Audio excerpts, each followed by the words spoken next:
यानंतरची बातमी पालघरमधली आहे। गेल्या 2 दिवसांपासून पालघरमध्ये मुसळधार पाऊस सुरू आहे। इथल्या सूर्या प्रकल्पाच्या धामणी धरणाचे 5ही दरवाजे उघडण्यात आलेत।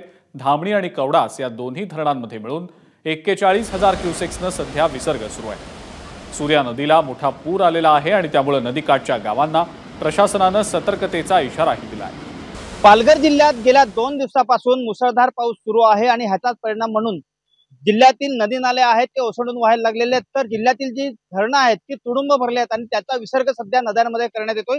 मी सध्या सूर्या नदीच्या किनारे आहे। आपण बघू शकतो की सूर्या नदीला मोठा पूर आहे तो आलेला आहे, कारण सूर्या प्रकल्पाचं जे धामणी धरण आहे ते धामणी धरण आणि कवडास असं दोन्ही धरणं मिळून जवळपास 41,000 क्युसेक्स पाण्याचा विसर्ग सध्या सूर्या नदीत करण्यात येतोय। एकूणच पाहायला गेलं तर धामणी धरण क्षेत्रामध्ये जवळपास 117 मिलीमीटर पावसाची नोंद आज झालेली आहे।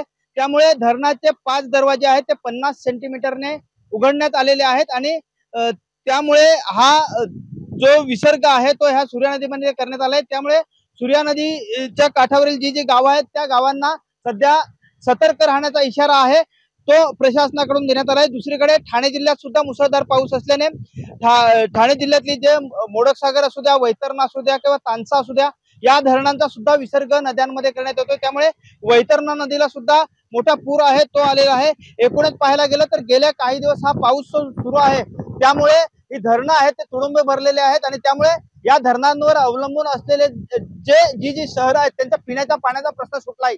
संतोष पाटील, एबीपी माझा, पालघर। एबीपी माझा, उघडा डोळे बघा नीट।